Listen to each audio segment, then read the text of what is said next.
Empat undang-undang perlu dipinda sebelum undi 18 boleh dilaksanakan dalam pilihan raya umum ke-15 PRU15. Sebelum ini, Ahli Parlimen Pasir Gudang Hassan Karim berkata, pindaan itu melibatkan Akta Kesalahan Pilihan Raya 1954, Election Offences Act 1954 dan Elections Conduct of Elections Regulation 1981. Ini juga termasuk Elections Registration of Electors Regulation 2002 dan semua perlembagaan negeri-negeri untuk merendahkan umur kelayakan menjadi calon Dewan Undangan Negeri DUN. Dan juga bersedia pada ketika ini iaitu Muhammad Farid Muhammad Khalid, Esko Undang-Undang Majlis Belia Malaysia untuk kita membincangkan lebih lanjut.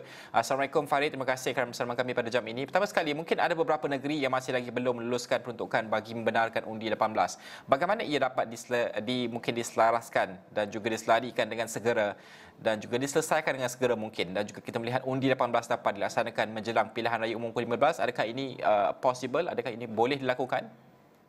Bismillahirrahmanirrahim. Terima kasih bagi Pak Esok Awani kerana menjemput saya bagi pihak Majlis Belia Malaysia. Saya merasakan keperluan untuk kita memastikan undi 18 ini dapat dilaksanakan sebenarnya banyak bergantung kepada usaha kerajaan persekutuan itu sendiri. Bagi isu undi 18, dia sebenarnya tidak terkait tentang bagaimana DUN-DUN membuat pindaan, kerana apa yang berlaku kepada DUN-DUN hanyalah bersifat calon-calon di peringkat DUN negeri masing-masing.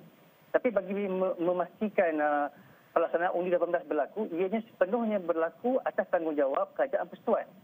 Yang mana kita kena pastikan bahawa Parlimen pada peringkat ini mesti dibuka untuk bersidang supaya mana-mana akta seperti mana yang disebutkan dalam sesi awal tadi oleh Esro boleh dibahaskan dan undang-undang pindaan boleh digubal untuk dibentangkan. Itu statement awal saya. Baik, banyak pihak kalau kita lihat bersetuju dengan undi 18 ini, terutamanya golongan muda mungkin. Ada juga yang melihat ia sebagai perkara yang terlalu awal. Apa mungkin impaknya, impak besar kalau kita menilai dan juga melihat sama ada dapat kita lihat dalam PRU ke-15 nanti. Kerana kita lihat mungkin ini perbezaan antara di peringkat kepimpinan kerajaan dan juga pengundi-pengundi golongan muda ini yang mahukan suara mereka didengari melalui kotak undi. Undi 18 bila telah pun diputuskan secara sebulat suara oleh Parlimen dan juga Dewan Rakyat dan juga Dewan Negara sebelum ini, sebenarnya menggambarkan satu suasana baru dalam masyarakat Malaysia. Bahawa kesemua ahli-ahli Parlimen kita yang bijaksana sendiri dah pun mengesahkan bahawa golongan muda kita 18 tahun ini telah pun mampu untuk diberi tanggungjawab mengundi bagi kestabilan negara.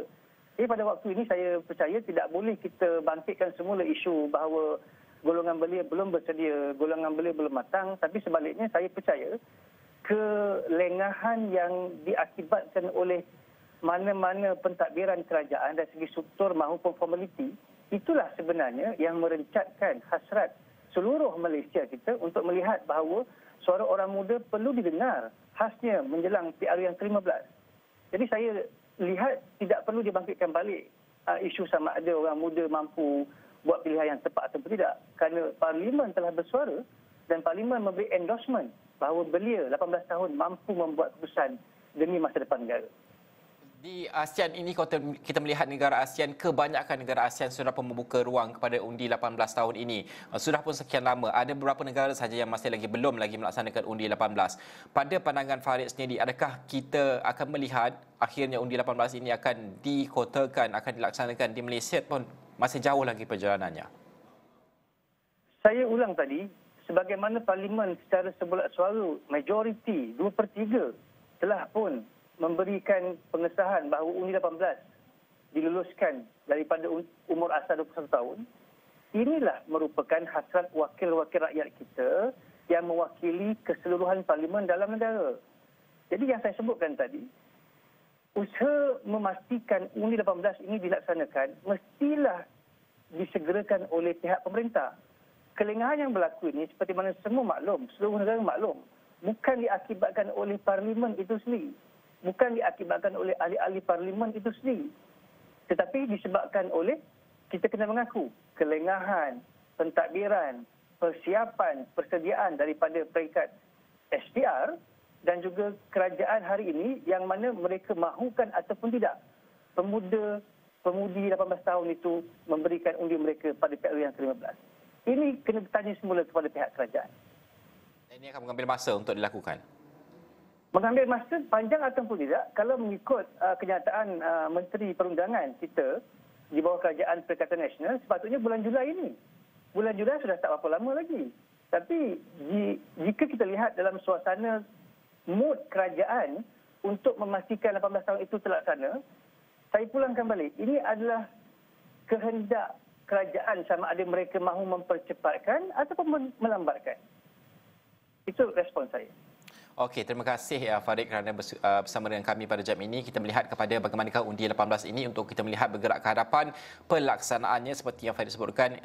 Kelulusan itu di peringkat parlimen berlaku, cuma ada halangannya dari segi untuk melaksanakan kelulusan di peringkat SPR dan sebagainya. Ini juga perlu kita lihat dari masa ke masa apakah kekangannya, dan juga kalau sebelum ini ada alasan diberikan disebabkan oleh pandemik COVID-19 berlakunya kelewatan proses untuk merealisasikan undi 18 ini. Itu semua kita akan rangkumkan dan juga kita lihat. Anda boleh ikuti di laman web kami astro.awon.com.